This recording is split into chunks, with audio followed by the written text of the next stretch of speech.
வணக்கம், welcome to Kovai cookery. இது வரைக்கும் நம்ம சேனலை சப்ஸ்கிரைப் பண்ணலைன்னா பண்ணிக்கோங்க.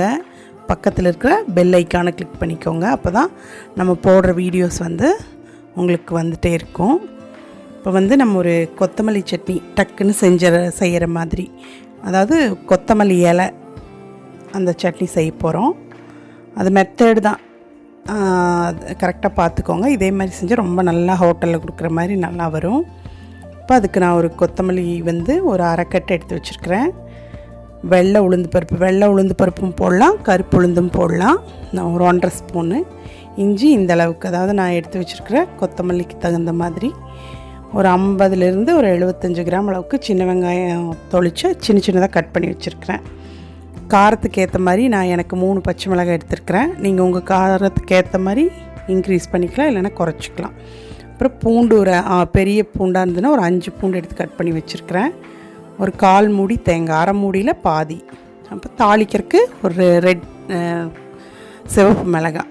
இப்போ அடுப்பத்தை வச்சு நம்ம கடாய் வச்சுக்கலாம். நான் கடலெண்ணெய் ஊற்றிருக்கேன், ஒரு 3 ஸ்பூன் ஊற்றிக்கோங்க. 1 by 1 போட்டு நம்ம வதக்கிக்கலாம். ரொம்ப ஃப்ரை ஆகிற அளவுக்கு வதக்கக்கூடாது இந்த சட்னிக்கு, அப்புறம் கலர் மாறிடும். இப்போ நம்ம இந்த எடுத்து வச்சுருக்கிற வெள்ளை உளுந்தை போட்டு வதக்கிக்கலாம். தோல் இருக்கிற உளுந்து போட்டுக்கலாம், அது நல்லா சத்து தான். இது கலர் கொஞ்சம் கருப்பாக தெரியும். அது போட்டோம்னா, இது போட்டோம்னா கொஞ்சம் கலர் நல்லா பச்சையாக வரும். இப்போது ரொம்ப முருக வேண்டாம், இந்த அளவுக்கு கொஞ்சம் லைட்டாக ப்ரௌன் ஆக ஆரம்பிக்கும் போது அடுத்தது வெங்காயத்தை சேர்த்துக்கலாம். வெங்காயம் அதே மாதிரி ப்ரௌனாலாம் ஆக வேண்டியதில்லை, ஓரளவுக்கு கண்ணாடி பதத்துக்கு முன்னாடியே எடுத்துக்கலாம். இப்போ அதையும் சேர்த்து வதக்கிக்கலாம். ரொம்ப வதக்கணும்னா அந்த பச்சையாக வராது, ஒரு மாதிரி எல்லாம் மிக்ஸ் ஆகி ஒரு மாதிரி கலர் வேறு மாதிரி மாறிடும். இதே ஸ்டெப்பை ஃபாலோ பண்ணிங்கன்னா அது பச்சையாக வரும். இப்போ நம்ம எடுத்து வச்சுருக்கிற 3 பச்சை மிளகாயை கிள்ளி போட்டுக்கலாம்.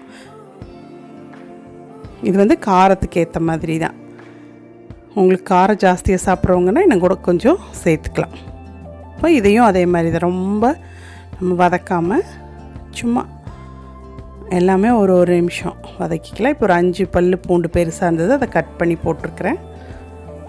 அதையும் வதக்கிக்கலாம். இப்படி 1 by 1 1 நிமிஷம் 2 நிமிஷம் அந்த மாதிரியே அளவாக வச்சு வதக்கிக்கோங்க. எதுவுமே கருகவே வேண்டாம், அந்த பச்சை வாசனை மட்டும் போனால் போதும். கருகிற அளவுக்கு நம்ம வேண்டியதில்லை. அந்த இஞ்சியையும் நான் கட் பண்ணி சேர்த்துக்கிறேன். எல்லாத்தையுமே வச்சு இப்படி பண்ணும்போதே, இப்போ நம்ம 1 by 1 போடும்போதே உங்களுக்கு பார்த்திங்கன்னா அந்த உளுந்து கோல்டன் ப்ரௌன் ஆயிரும். இந்த சமயத்தில் நம்ம துருவி வச்சுருக்கிற ஒரு கால் மூடி தேங்காய், அதாவது 2ஆக உடச்சி அந்த ஒரு மூடியில் அரை மூடி, அதான் 1/4 மூடிங்கிறது. இப்போ அதையும் போட்டு வதக்கிட்டு கடைசியாக தான் நம்ம கொத்தமல்லி தழை சேர்த்துக்கணும்.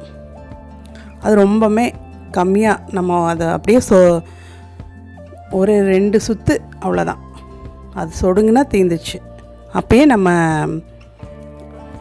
ஸ்டவ் ஆஃப் பண்ணிவிட்டு மேலே உப்பை சேர்த்துக்கலாம். தேவையான அளவு உப்பை சேர்த்துட்டு நல்லா ஆற விட்டுடலாம். அந்த அப்படி பார்த்திங்களா போடும்போது நல்லா தளன்னு இருந்தது. இந்தளவுக்கு சொடுங்குனா போதும். இப்போ நம்ம மிக்சியில் சேர்த்துக்கலாம். சேர்த்துட்டு அந்த தண்ணியும் கழுவி ஊற்றிட்டு நம்ம நல்லா அரைச்சிக்கலாம், ஃபைன் பேஸ்ட்டாக. பாருங்கள், அரைச்சி காட்டுறேன். அந்த பச்சையே மாறாது பாருங்கள். இந்த மாதிரி வதக்கிட்டோம்னா தான் அந்த பச்சை கலர் அப்படியே இருக்கும். டேஸ்ட் நல்லாயிருக்கும், ஆனால் பச்சை வாசனை வராது, நல்லாவே இருக்கும். இப்போ இந்தளவுக்கு நல்லா பச்சையாக வந்திருக்குது பாருங்கள். கழுவி ஊற்றிக்கலாம். கெட்டியாக வேணும்னா கெட்டியாக எடுத்துக்கலாம், கொஞ்சம் தண்ணி மாதிரி வேணும்னா நம்ம கொஞ்சம் தண்ணி சேர்த்து அந்த மிக்ஸி கழுவி ஊற்றிக்கலாம் ஜாரை. இப்போ நான் கரண்டி வச்சு தாளிச்சிக்கலாம். அதுக்கு எண்ணெய் ஊற்றிக்கலாம் அளவாக. ஒரு ஸ்பூன் ஊற்றிட்டு கடுகு உளுந்து பருப்பு போடுறேன்.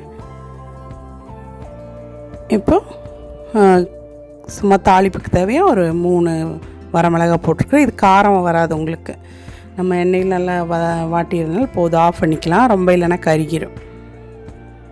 இப்போ மட்டும் கொஞ்சம் இன்க்ரீஸ் பண்ணிவிட்டு இனி ஆஃப் பண்ணி எடுத்து ஊற்றிடலாம், போதும். கருகிற அளவு கூட வேண்டாம், எடுத்து ஊற்றிட்டா போது இது கருவேப்பிலை தேவையில்லை. கருவேப்பிலை போட்டிங்கன்னா அந்த ஸ்மெல்லு டாமினேட் பண்ணும். இந்த கொத்தமல்லியோட ஸ்மெல் பெருசாக வராது.